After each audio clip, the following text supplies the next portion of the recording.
하나님 말씀 함께 보겠습니다. 구약성경 에레미야에가 4장 17절 말씀입니다. 에레미야에가서 4장 17절 말씀, 제가 가진 성경책으로 구약성경 1149페이지에 있습니다. 자, 다신 줄 알고 우리 한 절이니까 함께 말씀을 읽도록 하겠습니다. 시작. 우리가 헛되이 도움을 바람으로 우리의 눈이 상함이여 우리를 구원하지 못할 나라를 바라보고 바라보았도다. 다시 한번 읽겠습니다. 시작. 우리가 헛되이 도움을 바람으로 우리의 눈이 상함이여 우리를 구원하지 못할 나라를 바라보고 바라보았도다. 아멘. 할렐루야. 오늘도 하나님의 크신 은혜가 함께하기를 간절히 소망합니다. 오늘 날씨가 따뜻했지만 바람이 불어서 매우 좀 이렇게 뭐라 그럴까요? 날카로운 날씨였다 그래야 될까요? 뭐 그랬던 것 같아요. 여러분들 요즘 보니까 군데군데 아프신 분들도 많고 뭐 독감이다 뭐다 특히 장염이다 뭐다 이렇게 많은 분들 아프신데 강건하시기를 간절히 소망합니다. 여러분들 사람들 중에 뭐 교회를 다니던 교회를 다니지 않던 여러분들 세상에 모든 사람은요 다 믿음이라는 것을 가지고 있습니다. 예, 교회 안 다닌 사람도요 믿음이 있어요. 어린이조차 아주 어린 아이들조차 믿음이 있어요. 그런데 그 믿음의 대상이 다를 뿐이죠. 여러분들 어린 아이들은 누굴 믿을까요? 아주 꼬마 아이들 부모를 믿어요. 부모를 신뢰해요. 부모가 믿음의 대상인 거예요. 내가 울면 나를 안아주고, 내가 배고프다고 또 울면 나에게 밥을 주고, 내가 배고프다고 또 울면, 아니 내가 똥 쌌다고 울면 똥기저귀를 갈아주는 그 믿음의 대상, 신뢰의 대상이 부모라는 거죠. 그러니 여러분들 우리가 그렇다면 우리가 그리스도인으로서 살아갈 때에 우리가 붙들고 살아가고 있는 나의 믿음, 우리가 지금 가지고 있다라고 생각하는 나의 믿음이 정말 그것은 하나님이 정말 바라시는 믿음인가? 아니면 내가 원하는 믿음인가? 여러분들 이것을 항상 체크해 보면서 살아가기를 간절히 소망합니다. 믿음 중에는요 가짜 믿음도 있습니다. 믿음을 이용하는 사람도 있습니다. 그리고 믿음 중에는요 연약한 믿음도 있습니다. 믿음 중에는요 잘못된 사이비 이단, 다르리 끝단이라고 하는 단어를 쓰죠. 이단, 다른 믿음, 잘못된 믿음 가지고 있는 사람도 있고, 어떤 사람은 벨벨 꼬인 뒤틀린 믿음을 가진 사람도 있고, 또 여러분들 어떤 사람은 의심하는, 정말 그러겠어? 의심하는, 신뢰하지 못하는 그런 믿음을 가진 사람도 있습니다.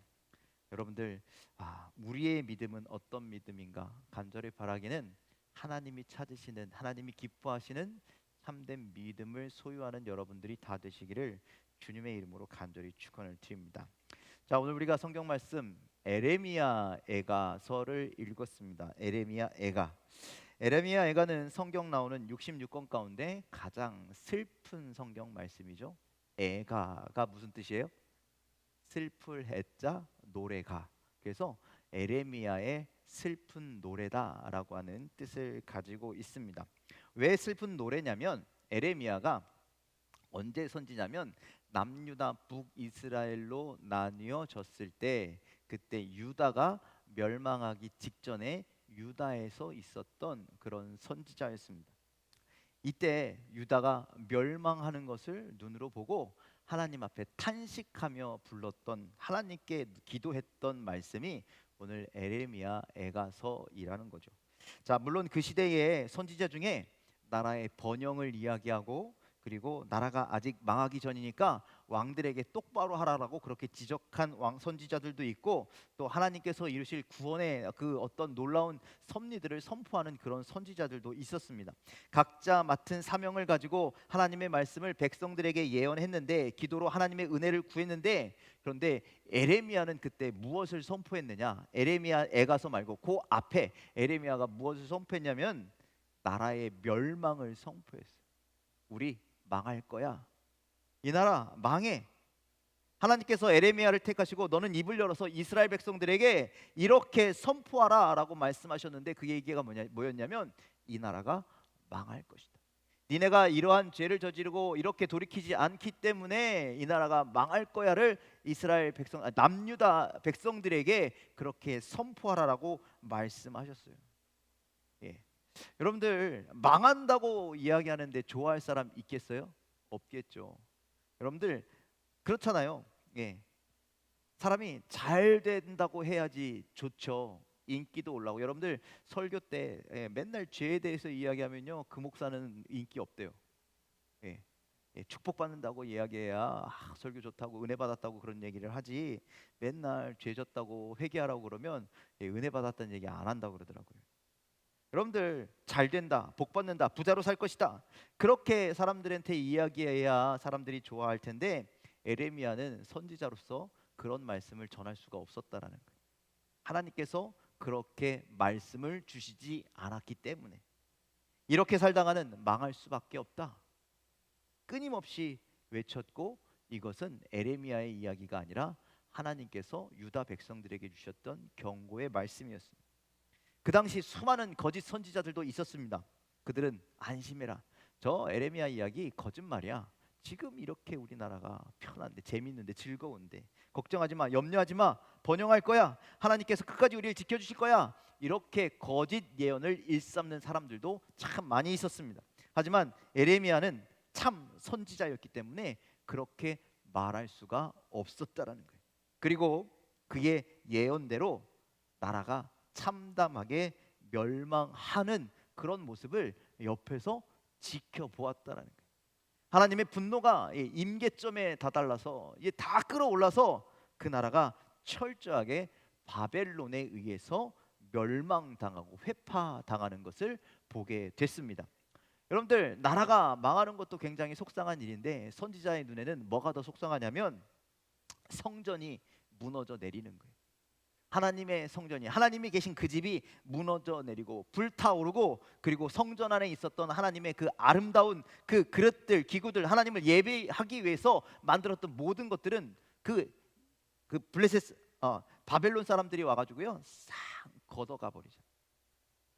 나중에 보면은 그 블레셋 사람들이요 거기다가 술 따라 먹고 막 그래요. 자, 이런 모습들을 바라보면서 에레미야가 정말 얼마나 애통하는 심정을 가졌겠습니까? 그런데 문제는 뭐냐면 남유다 사람들, 여러분들 그때 그들이 에레미야의 그 이야기를 들을 때, 그리고 그들이 멸망할 때 분명히 믿음을 가지고 있었다. 아까 제가 말씀드렸죠. 모든 사람이 믿음을 다 가지고 있다라는 거예요. 이 사람들도 하나님 나라의 하나님 백성인데 믿음을 가지고 있었다라는 거예요. 그런데 그들이 어떤 믿음을 가지고 있었느냐, 그들의 믿음은 도대체 무엇이었느냐, 오늘 남유다가 망한 뒤에 에레미야 선지자가 이 애가의 노래를 만들어 부르면서 이 오늘 우리가 읽었던 그 짧은 한 절의 말씀 속에 지금 남유다 사람들의 믿음이 이런 것이었다라고 거기에다가 기록을 해놨어요. 자, 우리 17절 말씀 한번 읽어봅시다. 17절 말씀 다시 한번 읽어봅시다. 시작. 우리가 헛되이 도움을 바람으로 우리의 눈이 상하며 우리를 구원하지 못할 나라를 바라보고 바라보았도다. 자, 우리를 구원하지 못할 나라를 바라보고 바라보았도다라고 그렇게 이해하죠. 구원하지 못할 나라를 바라보고 바라보았대요. 그들이 바라본 나라가 어디일까요? 그들이 바라보고 또 바라보고 의지했던 나라가 어디일까요? 그 나라가 우리를 구원할 것이라고는 믿음으로 바라보았던 나라가 어디냐면 애굽 바라보았대요. 애굽. 여러분들 애굽은요 남유다, 북쪽에 이스라엘, 남유다, 그리고 경계를 맞닿고 있는 데가 애굽이었어요. 애굽. 자, 애굽을 그러니까 이스라엘 백성들, 그러니까 남유다 백성들이요 그 애굽을 의지했다라는 거예요. 그때 당시에 남유다가 멸망당하기 그 직전에 가장 위험하고 가장 강력한 나라는 어디였냐면 바벨론이었어요. 바벨론이 온 지경을 다 정복하기 위해서 막 전쟁을 하고 다니는데, 이제 이 남유다의 차례가 왔다는 거예요. 그 남유다가 벌벌벌 떨고 있으면서 우리가 어떻게 해야지 우리가 멸망당하지 않을까, 우리가 어떻게 해야지 이 위기를 벗어날 수 있을까. 그런데 유다의 정치권에서 두 갈래로 갈라지거집니다. 한 사람들은 우리가 조금 전에 말씀드렸던 애굽을 의지해야 된다. 우리랑 늘 경계를 맞대고 있었던 저 애굽에게 잘 보여서 그 나라가 강하니까 우리를 좀 보호해달라고 그렇게 이야기해야 한다라고 하는 사람들과, 아니야, 대세는 넘어갔어. 그러니 저 바벨론을 의지해서 바벨론에게 친하게 지내고 조공 좀 주고 우리가 그냥 멸망, 회파당하는 것을 면하자, 이렇게 이야기한 사람들이 있었습니다. 자, 누가 더 우세했냐면 애굽을 의지해야 한다라는 사람들의 말이 우세했다라는 거예요. 그래서 이 남유다가 친애굽 정책으로 돌아섰어요. 하지만 에레미야 선지자는 그때 뭐라고 이야기하냐면, 애굽 아니야, 애굽 의지하면 안 돼. 바벨론도 아니야, 바벨론도 의지하면 안 돼. 누구만 의지해야 한다는 거예요? 하나님만 의지해야 한다는 거예요. 하나님만이 구원하실 수 있고 우리가 하나님만 의지해야 우리 이 나라가 온전할 수 있다라고 그렇게 이야기했는데, 이들은 이 참 선지자였던 에레미야를 통해서 주셨던 하나님의 이 말씀을 무시하고 결국은 애굽을 의지하는 나라가 되어 버렸다는 거예요. 그래서 결국 이 애굽과 동맹을 맺고 저 바벨론이라고 하는 나라를 막아보자 그렇게 했지만 막아내지 못하게 되었습니다. 그러면 여러분들, 정치학으로 아니면 외교적으로 나라와 나라가 동맹을 맺는 게, 의지하는 게 나쁜 거냐? 나쁜 거예요, 나쁘지 않은 거예요? 좋은 거잖아요. 우리도 정치적인 문제 때문에 때로는 뭐 미국과 때로는 저 유럽과 이렇게 막, 지금도 대통령이 외국에 가서 순방하는 건 외교적인 그 동맹을 맺기 위해서 나가는 거잖아요. 그러니까 그것이 나쁘다고는 할 수 없는데, 그런데 오늘 성경에는 이렇게 이야기하고 있기 때문이에요. 뭐라 그러냐면 17절 끝에 구원하지 못할 나라를 바라보았도다, 이렇게 이야기하기 때문에 이게 심각한 문제라는 거예요. 여기서 바라보았도다라고 하는 이 말이 히브리어로 차파라고 하는 단어를 씁니다. 차파. 그런데 이 동사의 뜻은요, 엎드려 경배하다, 허리를 숙이다, 그들 앞에 굽히다, 이런 의미를 가지고 있다라는 거예요. 그러니 좀 더 정확하게 이야기한다면 바벨론의 침략을 막기 위해서 지금 남유다 사람들이 어떻게 애굽의 동맹을 맺었느냐, 그들 앞에 경배하여 엎드렸다라고 지금 에레미야는 이야기하고 있는 거예요.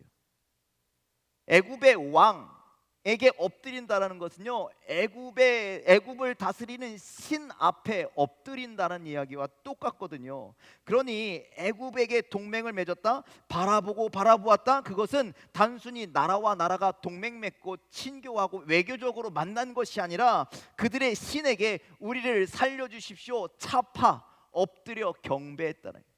당신의 신이 이 땅을 좀 보호해 주십시오, 고쳐 주십시오. 저들이 지금 쳐들어오고 있는데 우리를 보호해 주십시오.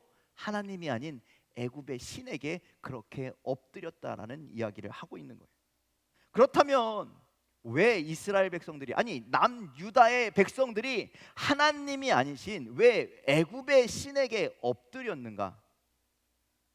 그것은 그들의 눈으로 보인 이스라엘의 강력한 때문이었다라는 거예요. 이스라엘이 보니까 그 나라가 엄청나게 크거든요. 물론 바벨론도 강력하죠. 그런데 바벨론은 다 부시고 들어오잖아요. 다 죽이고 깨부수고 쳐들어오잖아요. 그러니까 그들은 무섭고, 애굽은 우리 옆에 항상 있었던 이웃이고, 그러니까 그 강력한 나라 중에서도 애굽이 우리를 버텨준다면, 도와준다면 우리는 끄떡없어 라고 하는 마음을 가졌다라는 거예요. 그러니 그들이 하나님보다 더 강력하고 눈으로 봤더니 더 번성되고 그들의 힘이, 그것이 보이는데, 애굽이라고 하는 거대한 나라, 애굽이라고 하는 힘이 아주 강력한 나라, 그 나라를 붙들고 있는 애굽의 신들에게 보호를 요청하면 우리도 보호받을 수 있을 것 같거든요. 그래서 하나님 앞에 엎드린 것이 아니라 애굽의 신들에게 엎드렸다는 거예요. 이것이 하나님 보시기에 얼마나 큰 죄악이었겠습니까? 하나님은 이런 것들을 헛되다라고 그렇게 말씀하시는 거예요. 오늘 말씀에 처음에 우리가 헛되이 도움을 바람으로라고 그렇게 얘기하잖아요. 그 헛되다라고 하는 단어가 헤벨이라고 하는 단어였습니다. 공허하다, 텅 비었다, 잡으려 해도 아무것도 잡히지 않는다라는 그런 뜻이라는 거예요. 그래서 결국 남유다 사람들이 하나님의 진노를 사게 되고 그 나라는 멸망으로 치달을 수밖에 없었다라는 거예요. 우리가 이런 믿음, 공허한 믿음, 헛된 믿음, 헤벨과 같은 믿음이다라고 그렇게 이야기하는 거예요. 여러분들, 사람들 가운데 아까도 말씀드렸지만 믿음 없는 사람 아무도 없어요. 오늘 남유다 사람들, 그들이 멸망할 때도 그들이 믿음을 가지고 있었는데 그들의 믿음은 무엇이냐? 우리를 구원하시는 하나님에 대한 믿음이 아니라 저 애굽의 신들을 향한 믿음이었다네. 하나님은 그 믿음을 헛된 믿음이다라고 그렇게, 구원할 수 없는 자가 구원할 수 없는 자에게 의지하는 건 헛된 믿음, 공허한 믿음이라네. 여러분들, 우리 가운데에도 믿음이 있습니다. 세상의 모든 사람들에게 믿음이 있습니다. 믿음 없는 사람들은 아무도 없습니다. 그런데 그 사람들이 무엇을 믿고 있느냐? 여러분들 무엇을 믿습니까? 어떤 사람은 돈을 믿고, 어떤 사람은 힘을 믿고, 어떤 사람은 사람을 믿고, 어떤 사람은요 자기만의 신념을 믿어요. 나 이렇게 생각하는 것, 그 나의 생각을 믿는다라는 거죠. 또 어떤 사람은 우상, 다른 신들을 그렇게 믿고 있어요. 그것들을 붙들고 그것들을 의지하면서 살아간다라는 것이죠. 그렇다면 오늘을 살아가시는 우리 그리스도인들은, 여러분들은 도대체 무엇을 붙들고 계십니까? 무엇을 믿고 계십니까? 여러분들, 눈에 보이는 그런 것, 눈에 보여야만 명예와 또 사람을 의지하신다면, 돈을 의지하신다면, 여러분들 하나님을 의지하지 않고 애굽의 신들을 엎드려 경배하는 그런 모습들과 전혀 다르지 않다라는 말씀. 여러분들, 돈 있다가도 없는 것이고, 명예는 저 하늘 높이 있다가도 땅으로 떨어뜨려지는 것이고, 사람은 항상 변화하고 때로는 변질되고, 갈대와 같아서 지금은 도와줄 것 같지만 나중엔 돌아서 버리는, 여러분들 물질은 풍성하게 있다가 하루아침에 사라져 버리는, 여러분들 그런 것들을 의지하면 오늘 성경은 그것을 헛되다, 헤벨이다라고 그렇게 말씀한다는. 유다 백성들이 애굽의 신들에게, 헤벨과 같은 것들에게 엎드려 경배하다가 그렇게 그 나라가 망했던 것처럼 우리가 헛된 길을 걸어가지 않기를 간절히 소망합니다. 눈에 보이지 않지만 하나님만이 우리를 살리시고 우리를 도우시고 영원한 생명으로 인도하여 주시는 줄 믿으시길 바랍니다. 우리에게 그런 믿음이 있으십니까? 하나님만 믿는, 하나님만 의지하는 믿음이 있으십니까? 세상의 화려함보다, 세상의 편안함보다, 세상의 즐거움보다 진리 되시고 생명 되시는 주님만을 믿고 나아가는 여러분들의 믿음이 되시길 주님의 이름으로 간절히 축원을 드립니다. 세상의 불의한 것들 당당히 포기하시고 하나님 보시기에 정말 정결한 그릇 되기를 주님의 이름으로 간절히 축원을 드립니다. 우리가 질그릇이라고 그러잖아요. 우리가 세상에 내어놓아진 질그릇인데, 그래서 세상에 넣어졌다가 때로는 이리 부서지고 저리 부서지고 이렇게 깨지고 저렇게 깨질지언정, 여러분들 깨져도 괜찮은 것은 내 안에 예수 그리스도가 계시기 때문이라는, 그분만을 모시고 살면 그분이 나를 고치시고 그분이 나를 만지시고 그분이 나를 위로하시는 나의 창조주 하나님이 되어주심을 여러분들 믿으시길 바랍니다. 그 나를 만드시는 하나님, 나를 인도하시는 하나님, 헛되지 않고 참되신 나의 하나님을 여러분들 믿으며 정말 참된 믿음을 소유한 여러분 믿음의 성도 여러분들이 다 되시기를 주님의 이름으로 간절히 축원을 드립니다. 기도하겠습니다.